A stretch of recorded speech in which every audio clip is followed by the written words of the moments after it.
السلام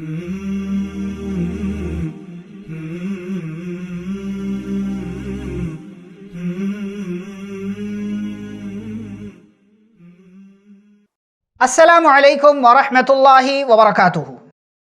معزز ناظرین، محترم سامعین، پیارے نبی صلی اللہ علیہ وسلم کی زندگی میں آگے ایک بہت خاص اور اہم واقعہ ہوا، اور یہ خاص واقعہ سیرت کی کتابوں میں حلف الفضول کے نام سے جانا جاتا ہے۔ قریش کے چند قبائل، بنو ہاشم، بنو اسد بن عبد العزا، بنو زہرہ بن کلاب، بنو تیم بن مرہ اور اسی طریقے سے بنو مطلب، یہ 5 بڑے بڑے قبائل، یہ لوگ جمع ہوئے عبداللہ بن جدعان کے مکان میں، جو اس علاقے میں ممتاز حیثیت رکھتا تھا، اور آپس میں ان لوگوں نے یہ عہد و پیمان کیا کہ ہم ہر مظلوم کا ساتھ دیں گے، چاہے وہ مکہ کا رہنے والا ہو یا مکہ کے باہر کا رہنے والا ہو، ہم ہر مظلوم کا ساتھ دیں گے، ظلم کے خلاف ہم اٹھ کھڑے ہوں گے اور ہم ہر مظلوم کا حق دلوا کر کے رہیں گے۔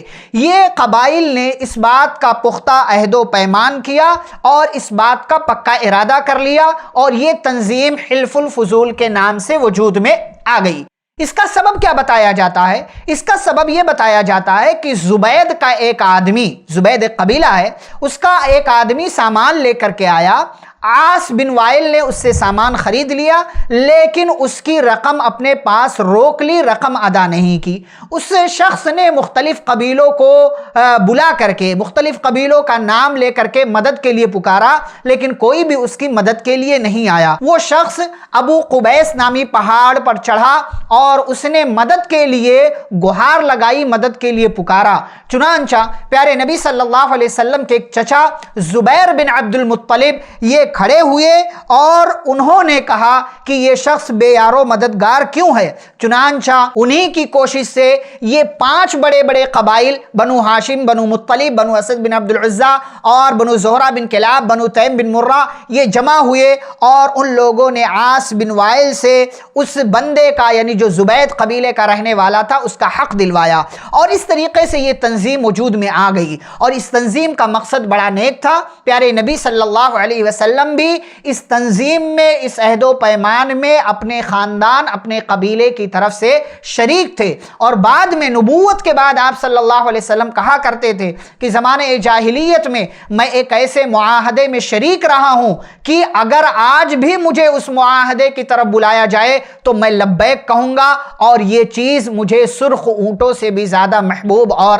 پیاری ہے۔ یہ پیارے نبی صلی اللہ علیہ وسلم کی زندگی کا ایک اہم واقعہ ہوا جسے حلف الفضول کے نام سے جانتے ہیں۔ نبی کریم صلی اللہ علیہ وسلم اب جو ہے آپ جوان ہو چکے ہیں، آپ کی عمر رفتہ رفتہ آگے بڑھ رہی ہے۔ آپ صلی اللہ علیہ وسلم نے نوجوانی اور جوانی کے ایام میں بہت سارے اہم کام کیے، جس کی تفصیل آپ کو پیچھے بتائی جا چکی ہے۔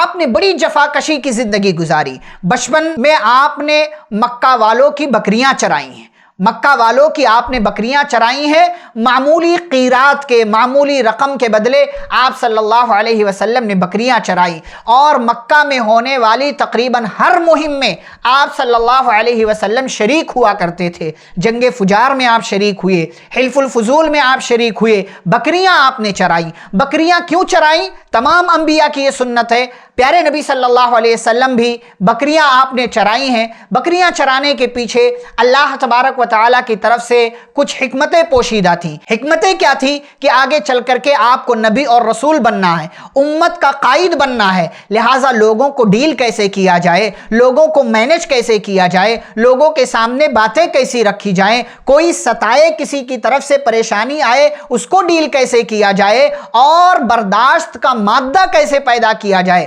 جس طریقے سے ایک چرواہا جب بکریاں چراتا ہے، بکریاں کہیں یہاں بھاگتی ہیں، کہیں کسی کے کھیت میں جاتی ہیں، بکریوں کا ایک ریوڑ ہوتا ہے، اس کو سنبھالنا آسان کام نہیں ہے۔ اس لیے پیارے نبی صلی اللہ علیہ وسلم نے بکریاں چرائی، کیونکہ آپ کو امت کا قائد بننا تھا، نبی اور رسول بننا تھا، آپ کو پیغمبرانہ جو ہے منصب اور عہدہ ملنے والا تھا۔ اس لیے پیارے نبی صلی اللہ علیہ وسلم کی پریکٹس چل رہی ہے، مشق کرائی جا رہی ہے اور آپ صلی اللہ علیہ وسلم کو تیار کیا جا رہا ہے نبوت کے لیے، رسالت کے لیے، پیغمبرانہ مشن کے لیے، اللہ کی توحید کی طرف بلانے کے لیے، تاکہ آپ کے اندر صبر کا مادہ پیدا ہو، برداشت کا مادہ پیدا ہو، قیادت کا مادہ پیدا ہو، عہدہ اور منصب کو سنبھالنے کی صلاحیت ہو، لوگوں کے ساتھ ڈیل کیسے کیا جائے، یہ ساری صلاحیتیں آپ کے اندر پیدا ہوں۔ اسی لیے آپ نے بکریاں چرائیں، بکریاں چرانے کا کام کیا۔ مزید آپ صلی اللہ علیہ وسلم نے اپنی جوانی کے دنوں میں اور کیا کام کیے،